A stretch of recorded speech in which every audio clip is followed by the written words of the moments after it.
Walaupun memang jadi penceramah ini enak nggak enak, ada saja ujiannya Pak. Kadang-kadang ceramah ini ada juga yang nggak mau ngedenger. Makanya kata kiai saya, jangan menceramahi 3 golongan manusia, nggak bisa diceramahi. 1, pejabat yang lagi zolim, kalau diceramahin selesai kita, minimal ajudannya kena marah, gampang tersinggung. 2, orang kaya yang lagi takabur, lagi sombong, nggak bisa diceramahin. Saya pernah ceramah di Hotel Horizon yang di Jalan Kartini itu ya Pak. Itu orang kaya semua yang pengajian, tapi saya nggak kayak gini majelisnya, meja bundar. Mereka ngobrol masing-masing, saya ceramah di depan. Saya ajak ketawa, nggak ada satupun yang ketawa. Saya langsung panas dingin loh Pak. Bulu kuduk saya berdiri, malu betul saya. Bayangkan ngelucu, nggak ada yang ketawa. Mbok ya satu ngebantuin saya kan, nggak ada, mereka sibuk ngobrol. Orang sugih, pengusaha, ngobrol masing-masing. Mana itu kan acara buka bersama, bukanya masih lama. Kata pembawa acara, selesai ceramah nanti pas mau adan. Nah tambah panik sayanya. Bener, orang kaya kalau lagi takabur nggak bisa diceramahin, kecuali orang kayanya ditangkap KPK, baru manggil saya, minta nasihat, minta dirukyah segala. Tawaduk dia. Dan yang nomor 3 yang nggak bisa diceramahi itu orang gila. Nggak bisa. Saya pernah diundang ceramah di rumah sakit jiwa, nggak mau saya. Saya yang gila nantinya. Nyeramain orang gila, kita tambah gila. Saya pernah, ada cerita pernah pas hari raya kurban, orang ngebawa kambing kurban ke tempat jagalan mau disembelih, di jalan papasan sama orang gila lagi garuk-garuk pala. Orang gila ngementari yang bawa kambing. Apa kata orang gila? Hari gini jalan-jalan bawa monyet. Kata yang gila, yang bawa kambing protes, oi gila, gue ini bukan bawa monyet, kambing tahu. Kata orang gila, siapa yang ngomong sama elu? Gue kan ngomong sama kambing. Allahu Akbar. Makanya Pak, orang gila jangan diladen, kita ikut gila nantinya, lebih parah.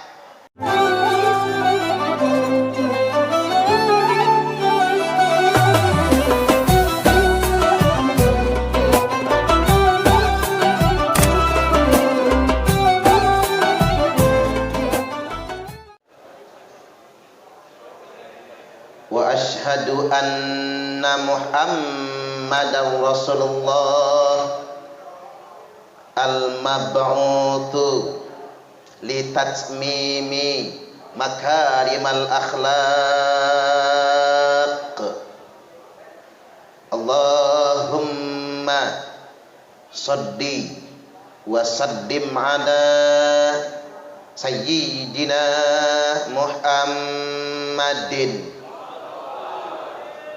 wa ala alihi wa ashabihi wa man tabi'ahum bi ihsanin ila yaumit talaq.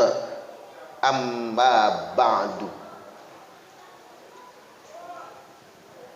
Yang saya hormati guru kita, orang tua kita, Abah Kiai Haji Mardawi, semoga beliau sehat selalu dan panjang umur. Yang saya hormati orang tua kita, guru kita, Abah Kiai Haji Muslih Nurdin, semoga beliau juga selalu sehat dan panjang umur.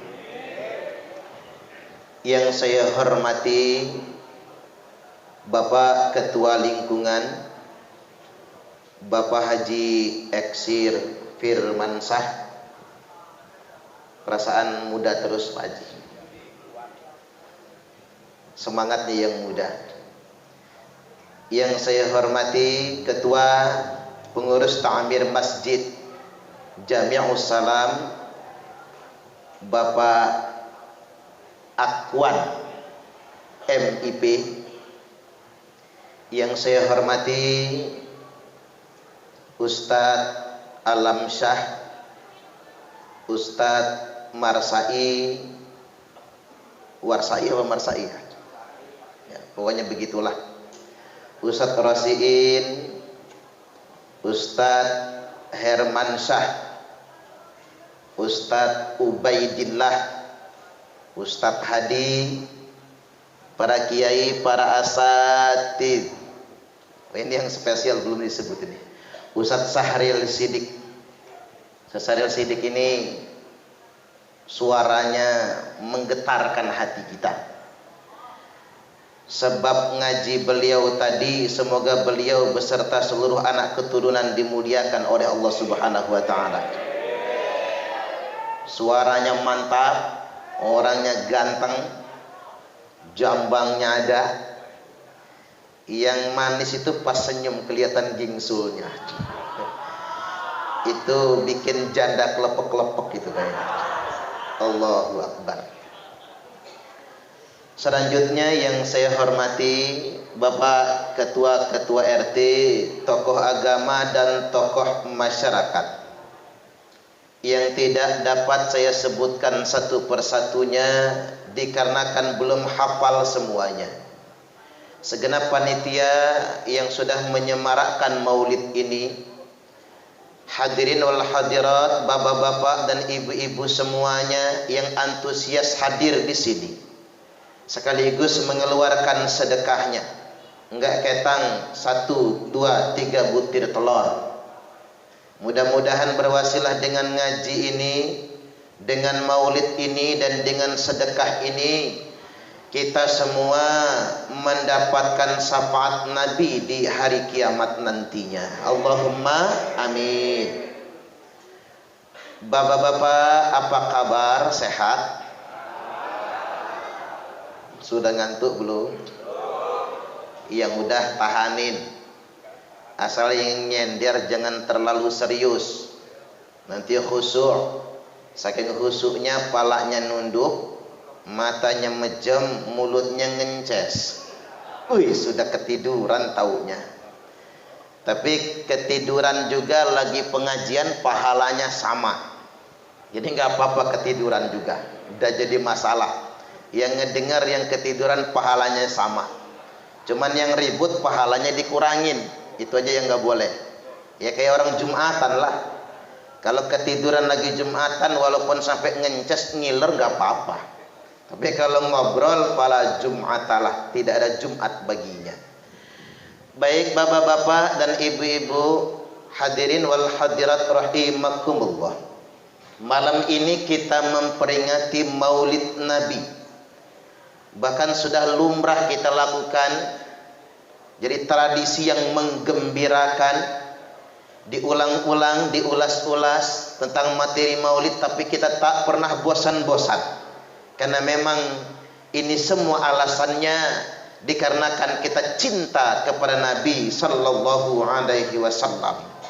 Walaupun sedikit, walaupun sederhana, walaupun mungkin tak seberapa pengorbanan kita, mudah-mudahan ini dianggap Allah sebagai bukti cinta. Al-mar'u ma'a man ahabba, karena seseorang akan bersama dengan yang dia cinta. Mudah-mudahan nanti bapak-bapak di akhirat kita akan tinggal bersama Nabi di surga. Allahumma amin. Kalau boleh milih Pak, di akhirat nanti tetanggaan sama Nabi apa sama Jupe aja? Nabi apa Jupe? Nabi ge. Tapi ada juga yang pengen dua-duanya kan? Sama Nabi sama Jupe juga. Kalau tetanggaan sama Nabi tergaransi masuk surga. Tapi kalau tetanggaan sama Jupe almarhumah wallahu a'lam. Ya, kalau Jupe masuk surga kita katut ke surga, syukur alhamdulillah. Tapi kalau Jupe ke neraka kita yang repot. Jupe dikejar api neraka malah nyanyi dia, is okay wai aku rapopo. Padahal udah gosong. Nah kita mau nyanyi apaan? Tapi mudah-mudahan baik kita maupun Jupe masuk surga semua. Allahumma amin. Jadi begitu ibunda Sayyidah Aminah melahirkan Nabi kita, manusia yang paling agung. Sebelum subuh beliau sepi dalam kesendirian, tidak ada yang menemani. Lalu muncul 4 wanita yang agung, yakni yang pertama Ibunda Hawa, istri Nabi Adam alaihi salam. Nyusul wanita kedua yakni Sarah, istri Nabi Ibrahim alaihi salam. Nyusul wanita ketiga yakni Asiyah. Asiyah ini istri siapa, Pak? Istri siapa? Jawab ya Pak.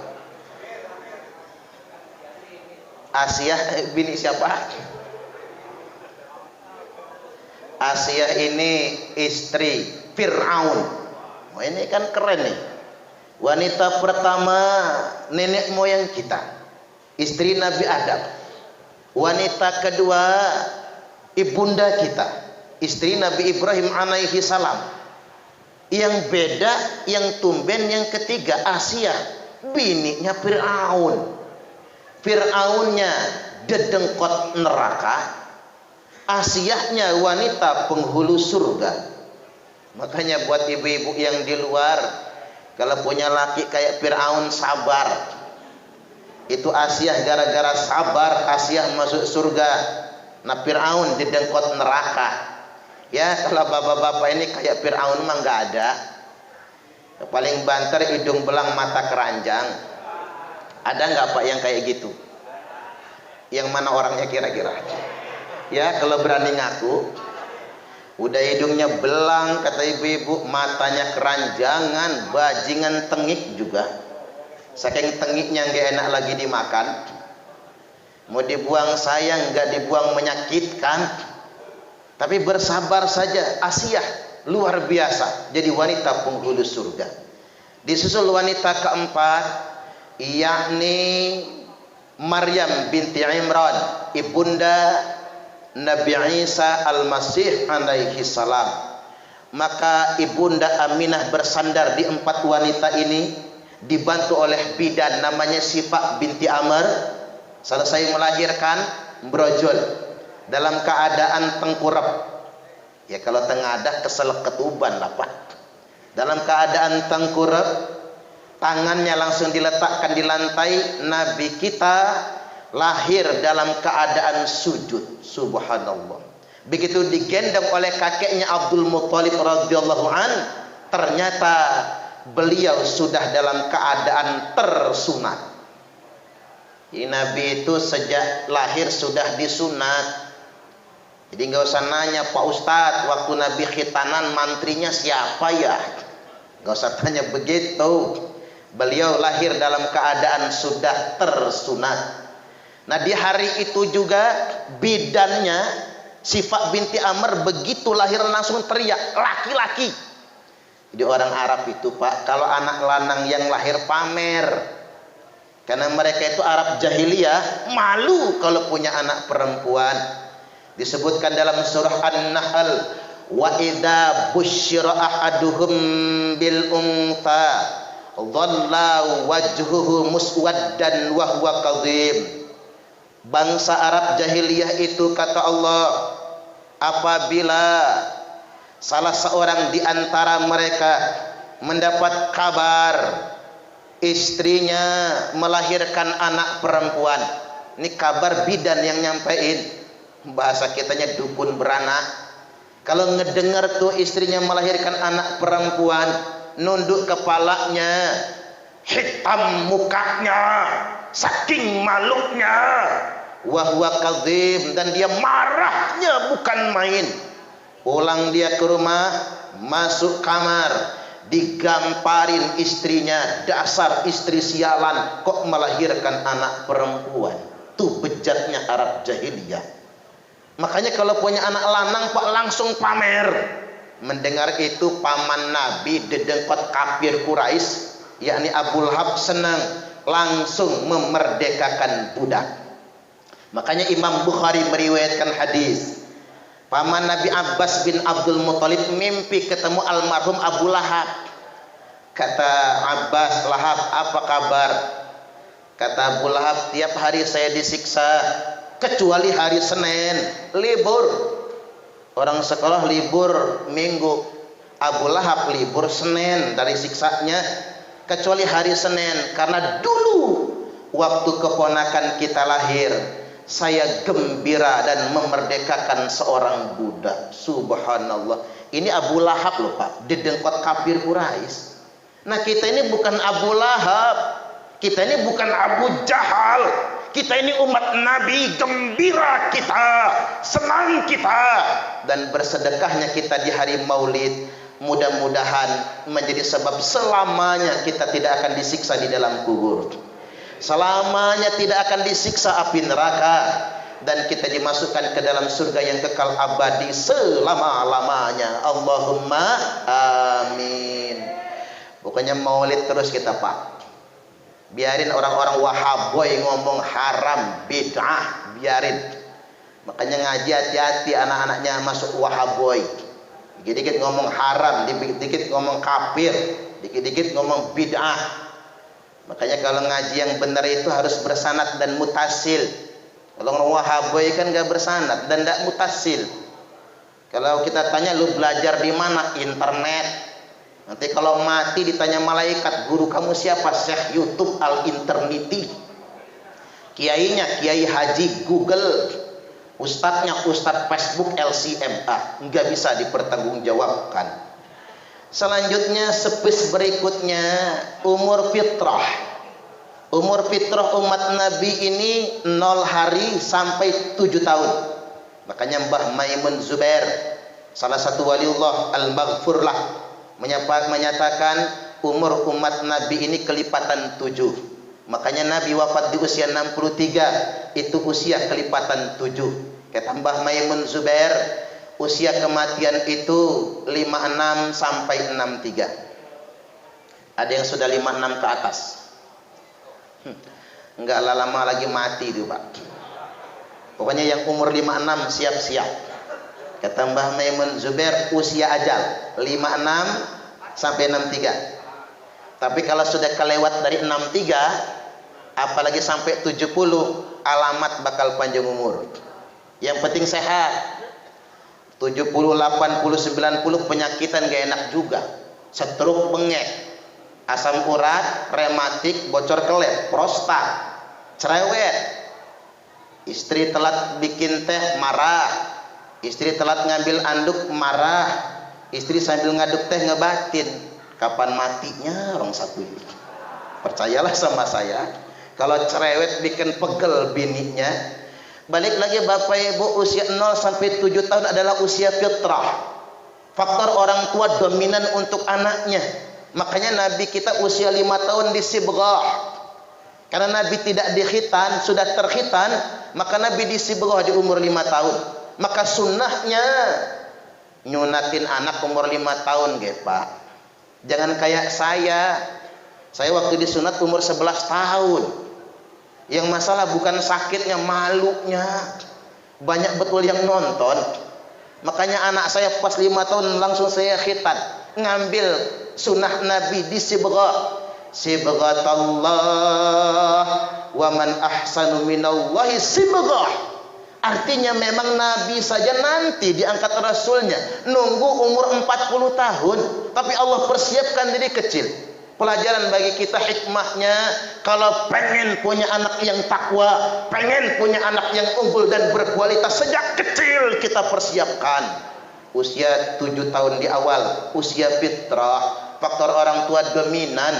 Makanya orang Arab punya pepatah, ma fil aba fil abna. Apa yang ada pada bapaknya ada pada anaknya, kata orang Arab. Orang Jawa nyaut, apa kata orang Jawa?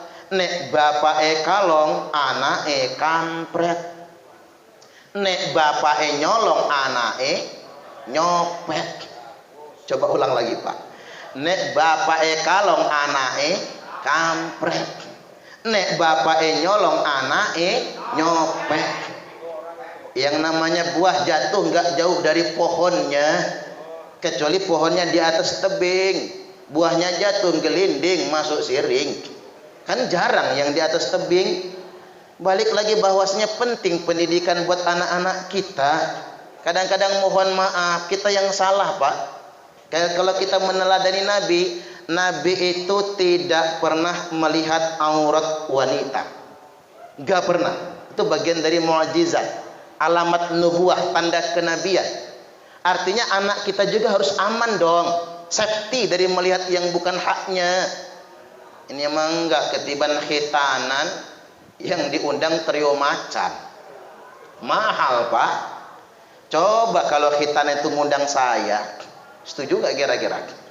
Yang penting cocok waktunya, didoakan. Ngundang Abah Mardawi, didoakan. Minta barokah Abah, barokah Kiai, anak kita jadi anak yang soleh. Nabi itu kalau diajak kakeknya Abdul Muthalib radhiyallahu an ke pesta hajatan zaman dulu lah. Zaman Arab jahiliyah itu artisnya telanjang, nggak pakai baju sama sekali. Ya kalau dihitung-hitung agak mendingan zaman sekarang. Kalau zaman sekarang ini kan separoh-separoh, ditutup atasnya, bawah yang kelihatan, bawah yang ditutup, atas yang kelihatan, atas bawah ditutup, udelnya yang nongol. Depan yang ditutup, belakang, bokong ditutup, depan, separuh-separuh. Zaman dulu telanjang. Maka Nabi ditidurkan Allah di unta, dibangunkan dengan cara apapun, walaupun dibanting, bahasa kasarnya enggak akan bangun, karena matanya tidak diperkenankan melihat aurat wanita. Subhanallah. Ini pelajaran bagi kita, bahwasanya butuh prakondisi, belajar dari kecil. Saya ini prihatin Bapak Ibu, zaman sekarang ini Pak, tantangan zaman semakin besar. Kita 2 tahun belakangan ini ribut aja tentang corona. Corona juga mak jelas. Saya kadang-kadang tersinggung lihat bacaan di jalan itu, pakai masker harga mati, enggak pakai masker mati. Enak aja kata saya. Emang dia Tuhan gitu? Itu kan berlebih-lebihan menurut saya. Pernah saya sampaikan Pak, yang namanya COVID ini sampai detik ini belum ketemu obatnya. Ingat, vaksin itu bukan obat. Tanya ke pakar manapun, yang namanya corona belum ada obatnya. Jadi kalau kena COVID nggak usah diobatin, malah tambah parah. Makanya kalau ibu-ibu sering tak ajarin, kalau kira-kira gejala COVID datang, hilang penciuman, cium minyak angin nggak kecium, cium traksi nggak kecium, cium duit kecium, panjang umur itu. Enggak masalah, enggak usah ke rumah-rumah sakit. Karena ngapa? Corona memang belum ada obatnya. Yang ada tuh vaksin. Makanya orang yang sudah divaksin masih bisa kena corona. Nah, ada teori dalam Islam itu likulli da'in dawaun. Tiap-tiap penyakit itu pasti ada obatnya. Maksudnya apa? Sesuatu yang tidak ditemukan obatnya di luar, maka obatnya sudah Allah siapkan di dalam diri kita. Apa namanya? Imunitas, daya tahan tubuh kita sendiri. Makanya yang kita minum madu, habatus sauda, daun sungkai, jahe dan lain sebagainya, vitamin, multivitamin, itu imun, ngebantu imun. Tapi ingat, kalau kata Syekh Ibnu Sina, imun yang nomor 1 pikiran dan hati kita sendiri. Makanya kalau kata dokter, penyebab penyakit bukan makanan, maka jangan terlalu banyak pantangan. Penyebab penyakit itu pikiran, dan pikiran yang paling membebani adalah cicilan. Makanya bapak-bapak kata Nabi, istri-istri akhir zaman banyak ngebunuh lakinya, bukan dengan cara meracuninya, tapi membebaninya dengan cicilan. Maka di masa pandemi ini bahagiakan diri kita, tenangkan hati dan pikiran kita, maka kita akan kebal dari virus apapun. Allahumma amin. Ini buat saya ngeles Pak, ceramah nggak pakai masker. Karena saya lihat kalau camat sambutan pakai masker, bupati wali kota sambutan pakai masker. Nah saya ceramah pakai masker lama-lama bau jigong. Malah saya keracunan jigong saya sendiri nantinya. Balik lagi bahwasanya kondisikan anak sejak awal. Kita bicara corona hampir 2 tahun, ada yang abai. Apa itu narkoba? Badan Narkotika Nasional BNN Provinsi Lampung mengatakan Bandar Lampung semuanya sudah zona merah narkoba. Kalau dulu kita mengatakan narkoba itu di sana jauh kita nunjuknya, tapi sekarang narkoba mengintai di dekat-dekat rumah kita masing-masing. Dan narkoba ini bikin pegelnya itu Bapak Ibu sudah lintas generasi. Mulai dari anak SD sudah pakai narkoba. Saya pernah ngerukyah Pak, nggak jauh pokoknya dari lingkungan kita. Cuma beda kelurahan sama sini kayaknya. Emaknya bawa ke rumah, anak kelas 5 SD. Saya tanya emaknya, anaknya kena apa Bu? Kesambet genderuwo kata dia. Kok sampean tahu? Emang tahu dari mana ini genderuwo? Sebenarnya Ustadz sebelum dibawa ke sini udah keliling, dijampik kiai, Ustadz, udah gonta-ganti, nggak mempan-mempan. Wah hebat juga jinnya ya Pak. Udah dirukyah 10 kiai, 15 Ustadz nggak mempan. Ini jangan-jangan kata saya jinnya jin modern ini. Jin modern ini Pak dibacakan Al-Fatihah nggak mempan. Dibacakan ayat kursi jinnya malah hafal. Dibacain Yasin jinnya nantang. Kata jinnya, gua nggak takut sama ustaz, gua takutnya sama tukang permak lepis, karena ada tulisannya permak jin segala jenis. Iya juga ya. Makanya bapak-bapak yang profesinya tukang jahit pertahankan Pak, karena cuma tukang jahit yang ditakutin oleh demit jin genderuwo itu. Begitu saya rukyah anak kelas 5 SD ini, memang gak ada genderuwonya, memang tidak ada jinnya. Loh kok anak saya ongok-ongok Pak Ustadz kata dia. Ya nggak tahulah kata saya. Bawa ke rumah sakit jiwa, psikiater, SPKJ, dirujuk ke spesialis saraf. Apa kata dokter saraf? Hancur sarafnya gara-gara kebanyakan ngelem aibon. Masya Allah, gara-gara lem aibon. Pantesan beler tuh anak. Woi bapaknya sok kaya. Ini bapaknya orang kaya Pak. Bapaknya dagang di Cimeng, ibunya dagang di Bambu Kuning. Rumahnya aja 3 tingkat. Apa kata ibunya? Dokter, berapa duit gua bayar? Yang penting anak saya kembali normal. Dokternya marah. Apa kata dokter? Makanya Pak, jangan cuma duit yang dicari, urusin anak. Saraf yang sudah hancur tidak bisa direhabilitasi. Anak ini hanya bisa disuntik penenang agar dia tidak ngamuk-ngamuk. Selamanya bakal begini. Ini yang mencemaskan, mengkhawatirkan bagi kita semua. Maka arahkan anak-anak kita, suruh ke pondok, suruh ngaji. Yang namanya anak muda ya Pak, beda sama orang tua lah. Nalar anak muda itu kan panasan. Penasaran, gampang dipanasin. Apa kata temannya? Alah lu baru minum setengah botol udah teler. Lihat tuh teman kita minum 10 botol nyungsep di got. Panas itu Pak, panas. Pengen nyungsep juga tuh dia. Kita ini sedang dihadapkan dengan satu fase, suatu masa di mana di negeri kita ini banyak orang pintar. Orang pada sekolah tapi keblinger. Pinternya malah keblinger. Pinternya malah minterin. Ada anekdot ini, nggak tahu ini nyata apa anekdot cuman yang cerita itu Gus Ipul. Siapa Gus Ipul? Mantan menteri, jadi wakil gubernur, terakhir jadi wali kota Pamekasan. Kata Gus Ipul, di situ Bondo ada kejadian guru SMA praktek, disiapkan 1 gelas isinya air tawar, air biasa mineral, 1 gelas isinya alkohol yang 60%. Ya macam hand sanitizer itu. Disiapkan semangkok cacing yang masih hidup. Murid-murid protes, maaf Bu Guru, kata murid, praktek nggak usah dilanjutkan. Ya kaget Bu Guru, ngapa nggak dilanjutkan, kalian jijik sama cacing? Bukan Bu Guru, kata murid, kami murid-murid ini sudah ngerti duluan, ngapain lagi dipraktekkan, wong kami sudah ngerti. Tambah kaget Bu Guru. Oke kata Bu Guru, ibu pengen tahu kayak mana kalian yang mempraktekkan? Maka sama murid-murid dipraktekkan. Segumpulan cacing diparah, separuh dimasukin gelas yang isinya air tawar, separuh masukin gelas yang isinya alkohol. Didiamkan setengah jam. Udah lewat setengah jam, kata murid-murid, lihat Bu Guru, cacing yang masuk air tawar masih hidup semua, cacing yang masuk alkohol mati semua. Maka Bu Guru kata mereka, praktek membuktikan kalau kita ingin bebas dari cacingan, banyak-banyaklah minum alkohol. Masya Allah. Itu anak kita loh Pak. Tapi kalau dipikir-pikir agak masuk akal ya. Kalau cacing masuk air tawar hidup, cacing masuk alkohol mati. Pantesan anak muda zaman sekarang demen mabok. Ngapa Kang mabok? Biar nggak cacingan kata dia.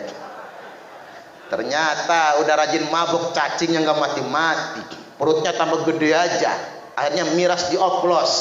Begitu diminum, bukan cuma cacing yang mati, orangnya mampus juga akhirnya. Ini zaman sedemikian rupa.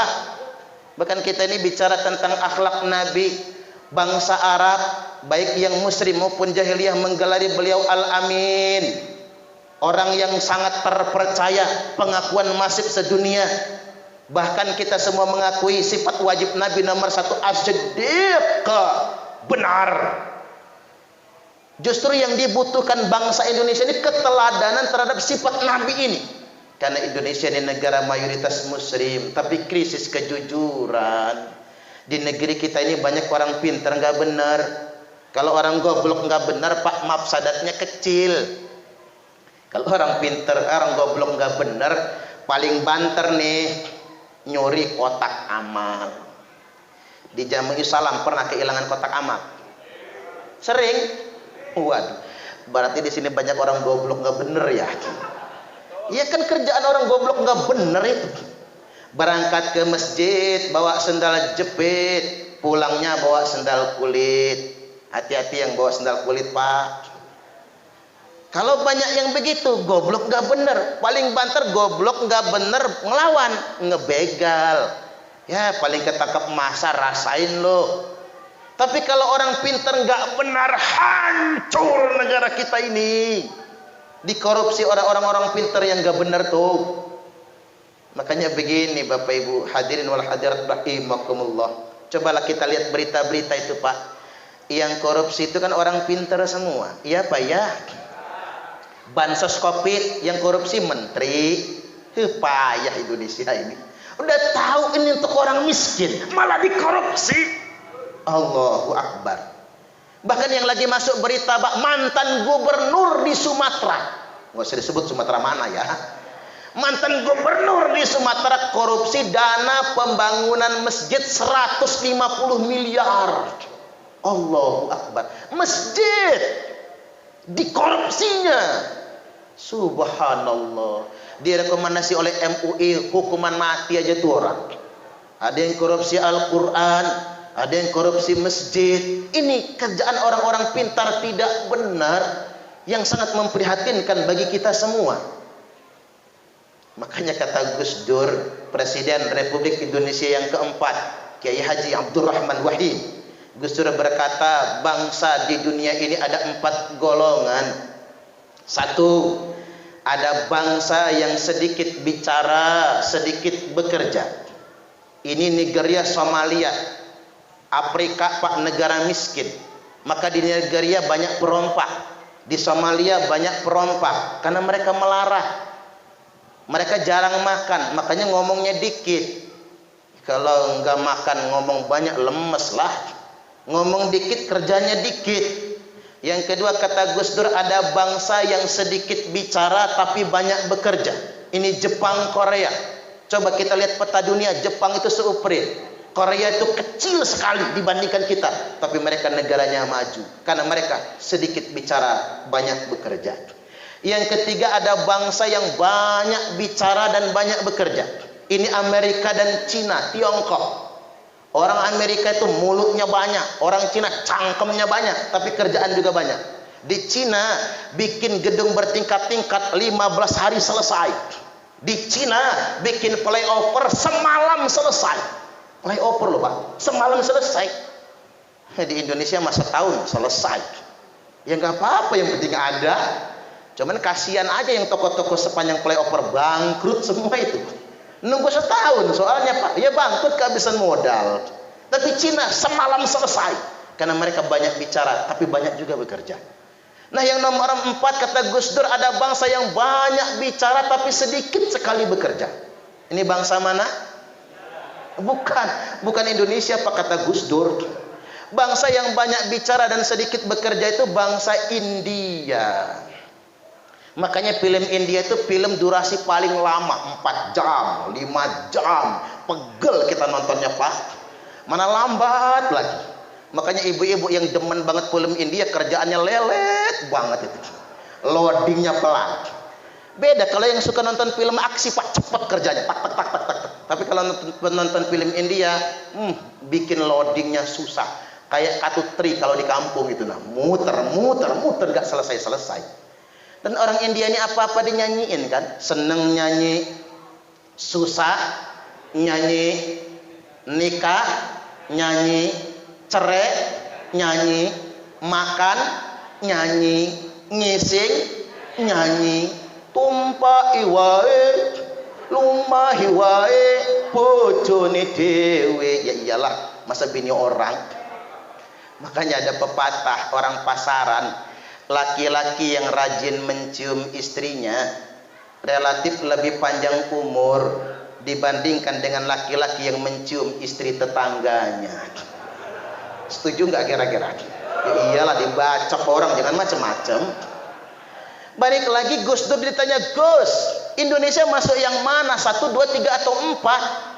Khusus Indonesia, kata Gus Dur, masuk yang nomor 5. Apa itu Gus? Apa yang dibicarakan dan yang dikerjakan beda. Iya juga ya Pak. Laporannya ngerap bikin pakai semen 1000 sak, aslinya tuh cuma 200 sak. Kebangetan Indonesia ini Pak. Laporannya apa tuh? Kalau bikin jalan sejengkal tebalnya aspal, sejari nggak cukup aslinya. Ini kenyataan di Indonesia. Coba bapak-bapak berhitung, biaya sekolah sekarang mahal ya Pak ya? Mahal. Apalagi masuk SMK Pak. Saya ini kan punya gerakan serbu ya Pak. Banyak bantu-bantu anak-anak yatim, fakir miskin untuk sekolah itu, untuk kuliah kita bayarin. Pening saya pas bayar daftar ulang itu. Paling kecil masuk SMK 6 juta. Negeri ini 6 juta, 15 juta, 20 juta. Alangkah mahalnya sekolah. Padahal anggaran APBN buat pendidikan itu 20-25%. Katakanlah 20%. Dari postur APBN 2000 triliun. 20% dari 2000 triliun 400 triliun. Tahu nggak itu nolnya berapa itu Pak? Jajal ketik di kalkulator langsung error kalkulatornya Pak. Saking banyaknya nolnya, itu 14 nolnya. Seandainya uang 400 triliun itu benar-benar buat pendidikan, saya yakin sekolah gratis dari PAUD sampai sarjana. Kalau benar Pak, nggak bocor, nggak dikorupsi. Gaji guru paling kecil kalau honor 5 juta. Duit itu kalau beneran buat pendidikan maksud saya. Gaji guru 5 juta honor, ini mangga 300 ribu. Buat pulsa aja nggak cukup. PNS minimal 10 juta sebulan. Gaji guru ngaji 15 juta sebulan. Imam masjid 20 juta sebulan. Nunggu saya jadi presiden tapi. Kalau saya jadi presiden saya janji Pak, Ustadz Ubaidillah tak jadiin menteri pemuda olahraga. Pak Yai Mardawi menteri agama aja lah ya. Allahu Akbar. Apa eksir menteri dalam negeri, pengalaman jadi ketua lingkungan. Siapa yang mau milih saya Pak? Tapi memang paling gak enak itu jadi ketua lingkungan, apalagi ketua RT. Ada ketua RT enggak Pak? Banyak. Yang paling kasihan itu ketua RT Pak. Ketua RT itu serba bingung, mana gaji nunggak. Iya Pak ya. Gaji nunggak, dia ujung tombak langsung ke masyarakat. Kalau pas wayah bagi bantuan, orang lain dapat gimana saudara dapat gimana orang lain. Ketiban saudara dapat, iyalah saudara dia wajar dapat, nepotisme. Pedes kuping ketua RT. Akhirnya ketua RT nggak mau pening, sudahlah saudara nggak usah dikasih, orang lain saja bagi semua. Apa kata saudara? Percuma punya saudara jadi ketua RT. Nggak ada gunanya. Ya Pak ya. Waduh, peneng jadi ketua RT itu, pening sangat. Semua orang pengen bantuan. Gini soalnya saya ini buat ngebelain ketua RT lah sebenarnya. Pentingnya itu begini Pak, kita ini kadang-kadang kita ini mentalnya miskin, bukan orangnya miskin, mental. Orang Indonesia itu kan begitu, jalan-jalan ke Mutun upload, jalan-jalan ke Lengkung Langit upload, jalan-jalan ke Lembah Hijau upload, makan di Begadang upload, dibilang miskin marah, nggak dapat bantuan ngamuk. Ini masalahnya kita itu. Saya ingin ngasih pelajaran nih Pak, ini pelajaran penting. Tahun 2008 itu pertama kali saya ngisi rutin di Masjid At-Tanwir, kantor Gubernur Lampung, Pemda Provinsi Lampung. Karena saya rutin ngisi di sana, saya diminta untuk umroh. Seneng dong. Ustadz mau umroh? Ya iyalah mau, kata saya. Tapi persyaratannya itu loh Pak, harus bikin surat keterangan tidak mampu. Ya gampang lah bikinnya, uang lurahnya tetangga saya. Cuman yang jadi masalah itu saya takut permanen. Ngadep saya ke Biro Kesra Pemprov Provinsi Lampung itu, Pak, kata saya minta izin ini. Habis saya setor surat keterangan tidak mampunya, boleh nggak saya ambil lagi? Oh nggak bisa Pak Ustadz, kata mereka. Ini mah arsip. Lah emang ngapa? Enggak, kata saya takut permanen ini jadinya. Kalau saya setor sekarang dan selamanya, saya takut permanen miskinnya, permanen gak mampunya, nggak bisa. Waktu itu bismillah saya Pak, nggak jadi saya umroh. Nggak nyesel nih, kata Biro Kesra. Nggak nyesel, kata saya. Nggak apa-apalah. Kalau mesti pakai surat keterangan tidak mampu, saya nggak jadi umroh. Nggak jadi umroh Pak, ajib. 3 bulan kemudian langsung dilunasi oleh pengusaha tambak, berangkat haji tahun 2012. Alhamdulillah. Artinya ada berkahnya. Kita jangan sampai mentalnya miskin. Ya waktu itu bukan berarti saya kaya ya Pak. Waktu itu juga saya masih susah, masih ngontrak tahun 2008 itu. Tapi saya merasa masih muda dan masih panjang jalan ke depannya. Saya takut jadi permanen. Makanya kalau memang kita mampu, jangan sekali-kali buat surat keterangan tidak mampu. Kalau kita merasa mampu, jangan pernah ngambil jatah orang miskin. Setuju nggak kira-kira? Yakinlah rezeki nggak ketuker. Pak RT seneng banget nih, nggak pening lagi. Jangan ngambil hak orang lain. Kadang-kadang begini saya heran Pak, pengen dapat bantuan beasiswa, nggak mampu. Daftar sekolah, billing dan sebagainya, motor, rumah tetangga. Padahal rumahnya bagus, jangan sampai sedemikian rupa jadi doa nantinya. Balik lagi Bapak Ibu rahimakumullah, kita sedang dihadapkan dengan satu fase. Di negeri ini banyak orang pintar tapi tidak benar. Mudah-mudahan kita bisa meneladani anak-anak kita menjadi anak-anak yang pintar sekaligus benar. Allahumma amin. Caranya sederhana sih Pak, masukin pondok saja anak-anak itu. Ke Jawa kalau nggak mau tanggung kan, nggak mau jauh-jauh ya, Bandar Lampung sudah banyak pondok pesantren hebat-hebat lagi ya, pondok pesantren sekarang ini. Ya anaknya nggak mau mondok malah kabur aja, ya jangan dipaksa Pak. Kalau nggak mau mondok tapi bikin kesepakatan, nak, kamu boleh sekolahnya TK, SD, PAUD, SMP, tapi janji sama bapak kamu ngaji. Iya Pak ngaji, antar ke guru ngaji, jangan suruh berangkat sendiri. Anak pertama kali nongol, kata guru ngaji, kamu anak siapa? Anak bapak. Ibu kamu siapa? Namanya mama. Mak jelas, kata orang Lampung. Antar gih anak ke guru ngaji. Daftar pertama, abi, umi, ustad, ustadah, titip anak kami, mohon ajarkan Al-Quran. Kalau dia nakal marahin kami, ikhlas orang tuanya. Kalau dia bandel, gebuk lah pantatnya, kami nggak apa-apa. Tapi kalau dia goblok, ngaji nggak nyambung-nyambung, sabar, mungkin keturunan nggak jauh beda sama bapaknya, apalagi emaknya. Saya kadang kesal sama orang tua yang gebukin anak gara-gara goblok. Goblok itu genetik loh Pak, keturunan. Lihat dulu siapa bapaknya, lihat dulu siapa emaknya. Walaupun kalau kata kiai saya, pada dasarnya tidak ada orang goblok, yang ada itu orang malas. Karena sebodoh-bodoh manusia kalau rajin, pintar juga. Sepintar-pintar manusia kalau malas, ujungnya goblok juga. Maka dari itu antar anak ke pondok atau ke guru ngaji. Kalau bisa ke guru ngaji itu Pak, langsung kasih DP. Nih uang muka, rogoh kantong 5 juta. Di Kelapa 3 Permai ada yang kayak gitu. Pahit Pak, pahit. Kalau ngaji pakai SPP udah ngomel aja. Di lingkungan saya ngaji itu 10.000 sebulan, 6 bulan nunggak nggak bayar-bayar. Kita bandit tagih, marah guru ngajinya nggak ikhlas. Guru ngaji Pak diomongin nggak ikhlas, nyanyi dia, sakitnya tuh di sini, di dalam hatiku nggak enak diomongin begitu.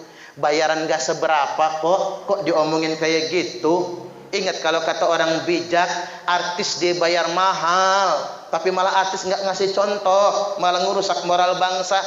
Coba kita lihat Siti Badriah, cuma nyanyilah 1 lagu Pak, emang lagi santai. Cuman ehonya aja yang bagus, 1 lagu 30 juta, nyanyi nggak nyampe 5 menit. Via Valen, saya nganti memutih rambutku, rak bakal luntur tresnoku pret.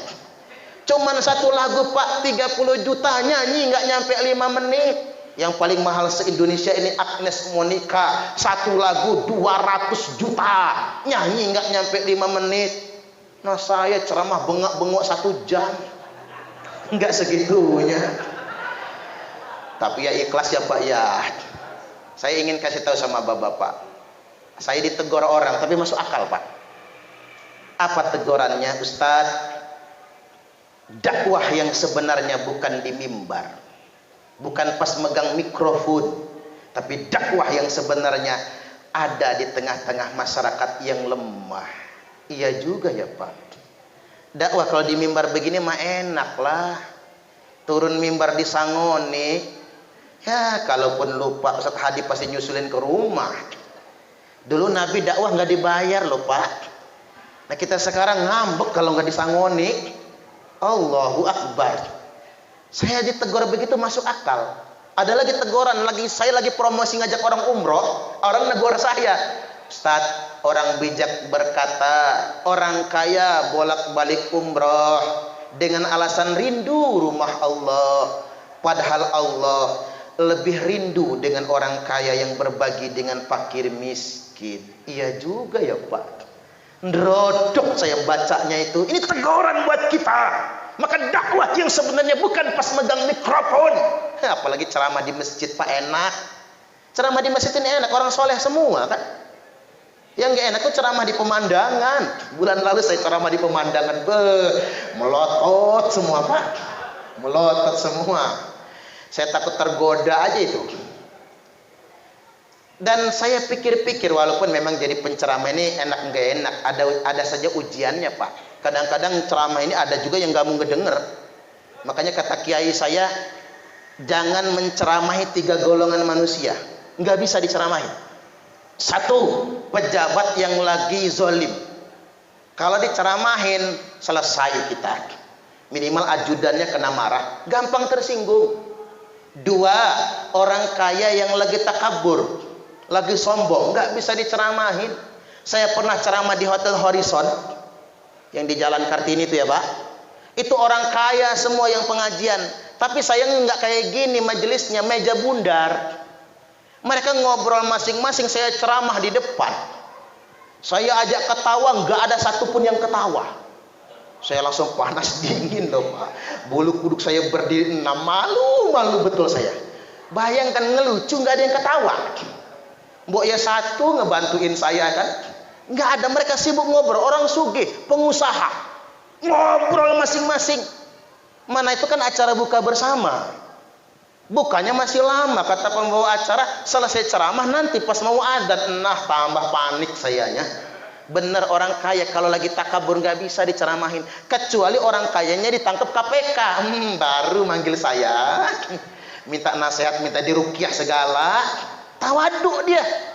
Dan yang nomor 3 yang nggak bisa diceramahi itu orang gila, nggak bisa.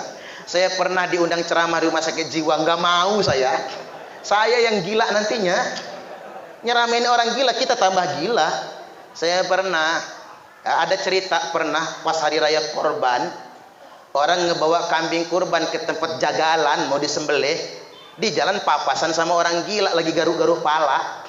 Orang gila ngementari yang bawa kambing. Apa kata orang gila? Hari gini jalan-jalan bawa monyet. Kata yang gila. Yang bawa kambing protes, "Oi, gila. Gua ini bukan bawa monyet, kambing tahu." Kata orang gila, "Siapa yang ngomong sama elu? Gua kan ngomong sama kambing."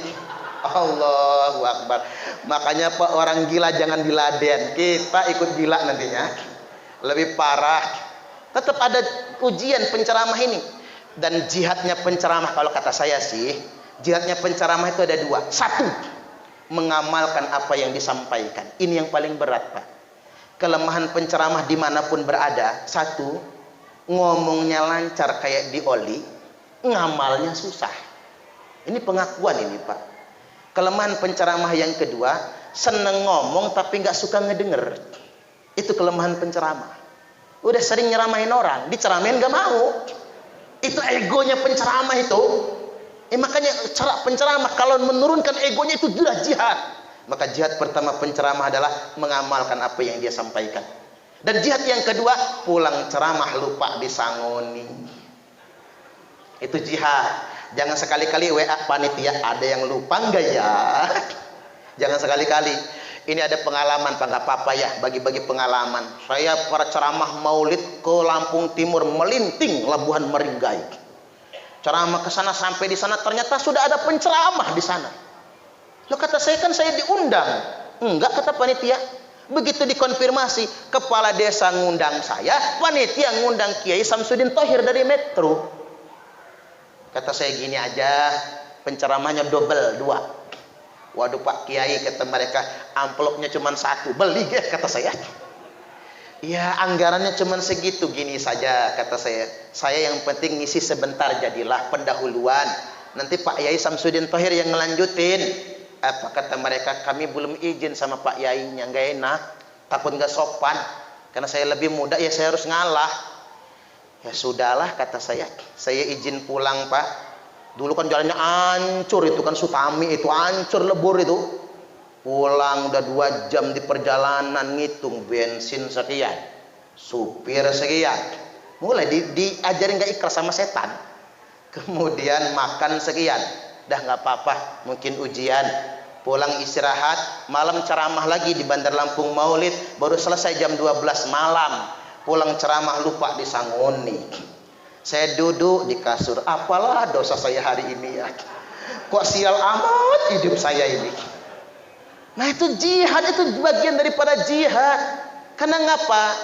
Rezeki bukan dari manusia, tapi rezeki itu dari Allah. Setuju gak kira-kira? Jangan cuma bisa nyeramahin orang, maka harus percaya dengan Allah Subhanahu wa taala. Baik, kelamaan nanti ceramahnya ini ya. Yang berikutnya, umur 6 tahun Nabi kita ditinggal ibunda wafat meninggal dunia. Umur 8 tahun ditinggal sang kakek wafat meninggal dunia.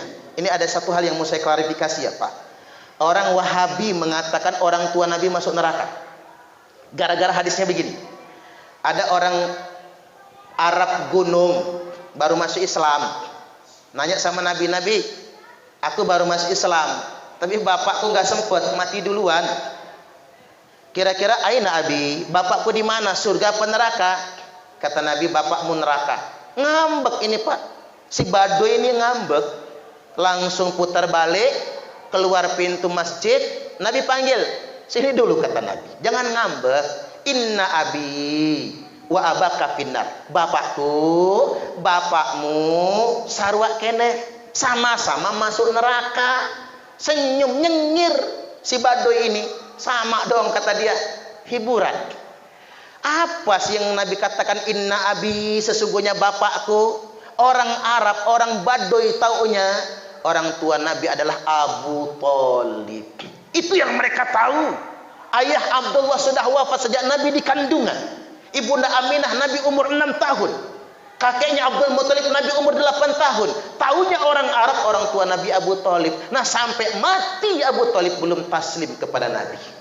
Makanya dia masukkan orang tua Nabi itu Abu Thalib. Tapi payahnya Wahaboy ini Pak, semau-maunya Itu bagian dari penghinaan kepada nasab Rasulullah SAW. Makanya berbahagialah kita menjadi bagian ahlu sunnah wal jamaah, dan kita semua sepakat dan meyakini orang tua Nabi masuk surga semua. Makanya mudah-mudahan kita semua mendapatkan syafaat. Allahumma amin. Umur salawat tahun kita loncat, Nabi menikah. Makanya kata Mbah Maimun Zubair, 7 ke 14, 14 ke 21 umur belajar. Makanya anak Pak masukin pondok dari umur 7 sampai 21 antara itu. Jadi anaknya 7, 14, 14, 21. Itu bagus sekali. 21 ke 28 kelipatan 7 ini usia pernikahan. Pernikahan dini 21. Pernikahan proporsional tengah-tengah selawek umur 25. Pernikahan paling tua 28. Makanya kalau ada bujang umur 28 ketuaan. Mana bujang-bujang tua di sini nih? Ketuaan ge. Jangan kelebihan. 28 sampai 35 itu usia pekerjaan. Kata Nabi, kata Mbah Maimun Zubair, umur 28 harus kerja, apapun pekerjaannya. Ya kalau semua orang mau jadi PNS bangkrut negara kita ini, Pak. Amerika maju karena anak muda di Amerika tidak ingin jadi PNS. Jepang maju karena anak muda di Jepang tidak ingin jadi PNS. Indonesia ini nggak maju karena sarjananya ngantri pengen jadi PNS. Kelebihan. Jadi 2835 saya belajar dari kasus bakso Sony. Saya itu nggak tahu siapa itu kan. Tapi saya baca siapa sih Haji Son Haji itu. Ternyata Haji Son Haji ini, Pak, beliau santri, alumni pondok pesantren. Merantau ke Lampung jual obralan, bangkrut. Ngontrak ngekos diusir-usir dari kontrakan, makan susah. Ngikut orang jualan bakso, nggak digaji nggak apa-apa, yang penting saya dikasih makan, dikasih tempat tinggal. Siapa sangka sekarang bakso Son Haji menjadi salah satu orang terkaya di provinsi Lampung. Haji Dasril Sultan Bagindo yang punya begadang, jual obralan di Lampung, sekolah saja tidak beliau itu, tapi sangka sekarang beliau menjadi orang terkaya nomor 5 di provinsi Lampung, bukan dari korupsi. Jadi buat anak-anak muda saya himbau, Pak Rismawan Rismawati, ini pesan Pak Ustadz, kerjalah kerja apapun, yang penting halal, jangan nipu orang. Nanti kalau wayahnya kaya, Allah kasih kaya itu dengan cara Allah. Balik lagi ke Nabi, usia 25 nikah sama janda umur 40. Ini yang keren. Apa motivasi Nabi menikahi janda? Karena bangsa Arab jahiliyah menghinakan kaum perempuan. Maka Nabi ingin dobrak budaya itu. Maka Nabi memuliakan wanita, tidak memilih gadis tapi memilih janda umur 40 tahun. Nabi usia 25 nikah sama janda umur 40. Gempar kota Mekah, Pak. Jangankan Mekah zaman dulu jahiliyah, sekarang aja bapak-bapak punya anak bujang tuh ganteng pinter, minta nikah sama janda umur 40, ngasa golok bapaknya. Nggak pulang upah sunatan, nah. Kalau jandanya Musdalifah boleh lah ya, Pak. Bapaknya dapat Fortuner lah hadiahnya. Ini Nabi nikah sama janda. Habis akad nikah dibawa ke depan Ka'bah, pegang Hajar Aswad. Nabi bersumpah, wallahi demi Allah 3 kali saya bersumpah, Khadijah tidak akan kawin lagi selama engkau masih hidup. Makanya menurut sunnah Nabi, bapak-bapak boleh kawin lagi, boleh poligami, tapi tunggu bini pertama mati dulu. Itulah masalahnya, Ustadz, bini gua nggak mati-mati, racun aja, Pak. Paling pasal pembunuhan berencana, rasain loh. Itu Nabi kita. Bahkan Nabi begitu Khadijah wafat 3 tahun menduda. 3 tahun menduda. Kalau saya nggak sanggup, nggak 3 tahun. Kalau kata orang Palembang, buruk barang tergantung, Pak. 3 tahun Nabi menduda, lalu diperintahkan menikahi Aisyah. Belum bisa diapa-apain, masih anak-anak. Balikin lagi ke bapaknya, dan Nabi diperintahkan menikahi Saudah. Istri Nabi yang ketiga itu Saudah, orang Jaseng itu, Pak. Kan orang Jaseng Saudah namanya biasanya. Nomor 3 itu Saudah. Itu waktu dinikahi Nabi, ada riwayat yang mengatakan umurnya 59 tahun, 60. Ada riwayat yang mengatakan umurnya 79. Tua amat. 69, 70. Yang paling sahih itu 60 tahun. Saudah waktu dinikahi Nabi umur 60 tahun. Makanya bapak-bapak, Ustadz Alam Sahlah ya, mumpung masih ganteng, kalau pengen kawin lagi cari yang umur 60 tahun. Ibarat mobil udah mogok itu, Pak. onderdilnya udah mau copot semua, boro-boro kepake, malah nyerpis terus. Nah itulah Nabi kita. Sampai-sampai Saudah itu memberikan jatah gilirannya sama Nabi, sama Aisyah. Kata Saudah, karena kamu paling muda dek, kata dia, kamu ajalah ngambil jatah saya, karena sudah tua. Subhanallah, luar biasa Nabi cara memuliakan kaum wanita. Usia 40 tahun beliau resmi diangkat menjadi Rasul. Usia 53 tahun beliau hijrah dari Mekah ke Madinah, mampir di Kuba dan kemudian mendirikan Masjid Kuba. Tapi jangan dipikir masjid Nabi itu mewah, cuman batu dikeliling doang, Pak. Makanya saya sarankan, ini Jami'us Salam ini sudah mewah.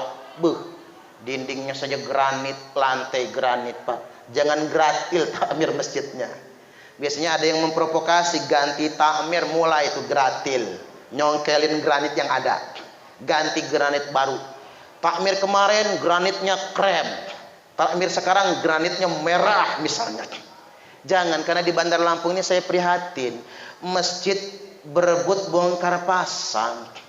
Nabi sudah ngingetin, la taqumus sa'ah hatta yatabahan nasu fil masajid.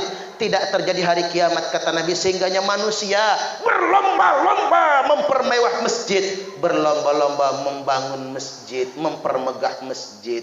Kata Syekh Abdul Qadir Al-Jailani, sesuap nasi yang engkau masukkan ke dalam perut orang yang lapar itu lebih baik daripada membangun 1000 masjid jami'. Jangan sampai masjidnya mewah tapi ada tetangga masjid yang kelaparan. Langsung ke usia 63 tahun Nabi kita wafat, meninggal dunia. Kelipatan 7 ini, Pak, semuanya. Falamma jaa yaumul isnin min syahri Rabi'il Awwal.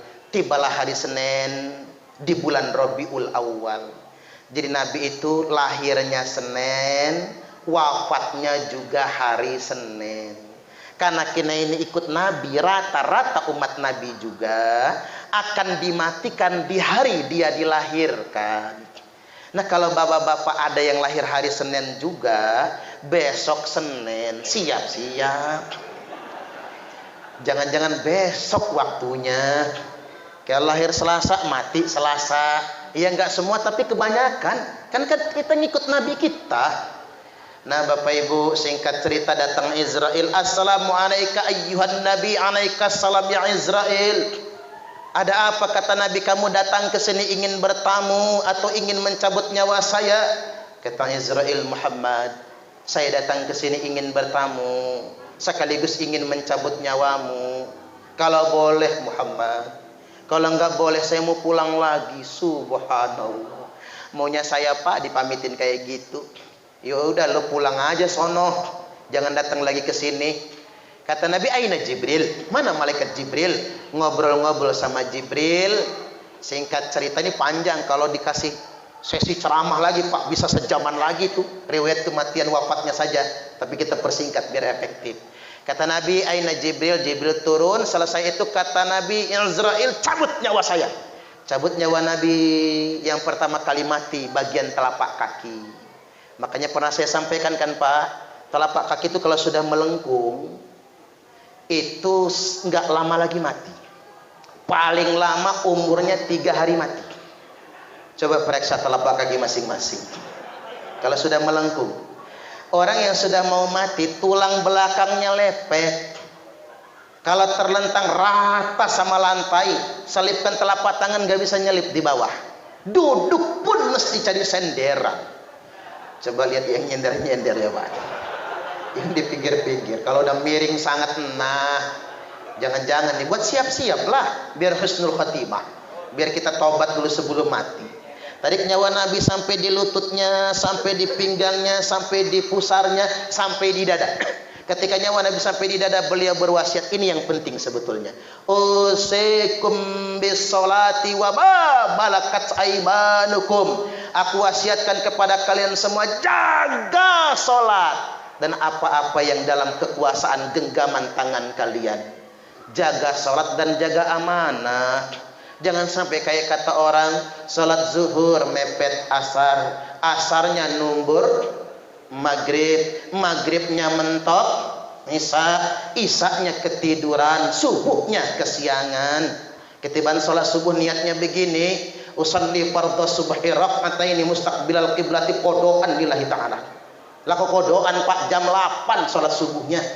Istrinya nyusul, apa kata istrinya? Usalli fardhu subhi rak'ataini mustaqbilal qiblati, kesiangan lillahi ta'ala. Laku kesiangan, Bu, jam 9 sholat subuhnya. Nanti anaknya niru, apa kata anaknya? Usalli fardhu subhi wal dhuhri wal asri wal maghribi wal isya'i royoan, oplosan lillahi ta'ala. Hancur sholatnya. Walaupun masih mending.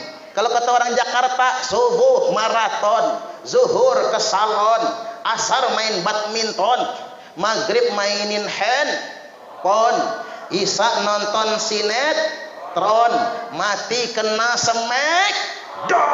smackdown malaikat Israel.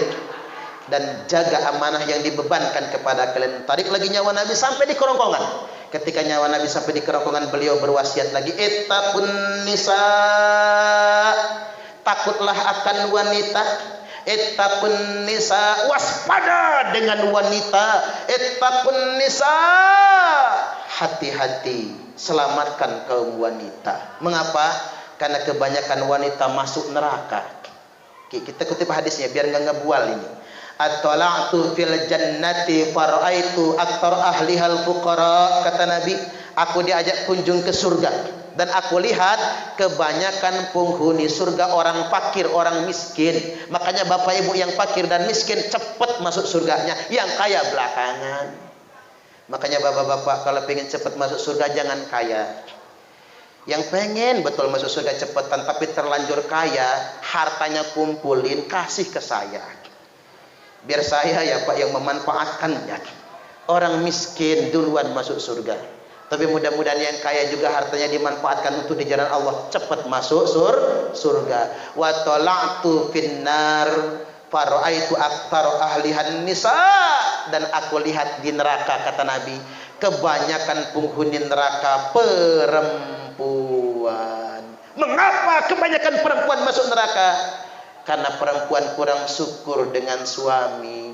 Ada uang abang disayang, enggak ada uang abang ditendang. Kalau dapat lakinya lagi gemuk, mau dipeluk-peluk.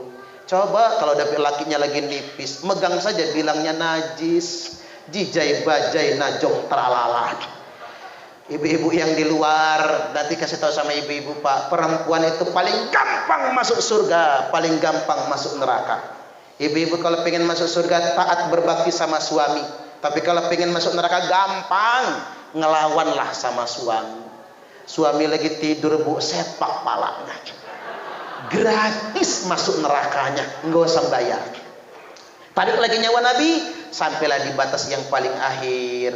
Beliau mengucapkan kalimat as-sholah, as-sholah, as-sholah, sholat, sholat dan sholat lagi. Ummati, ummati, ummati, umatku, umatku, umatku.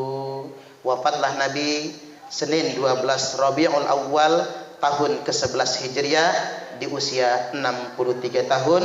Wasilah kita dengan kegembiraan ini, maulid sekaligus ngehol atas wafatnya beliau, kita semua dikumpulkan di surga bersama beliau nantinya. Allahumma amin. Demikian dari saya, kurang lebihnya mohon maaf dan kepada Allah Ta'ala mohon ampun. Wallahul muwaffiq ila aqwamit thariq. Wassalamualaikum warahmatullahi wabarakatuh.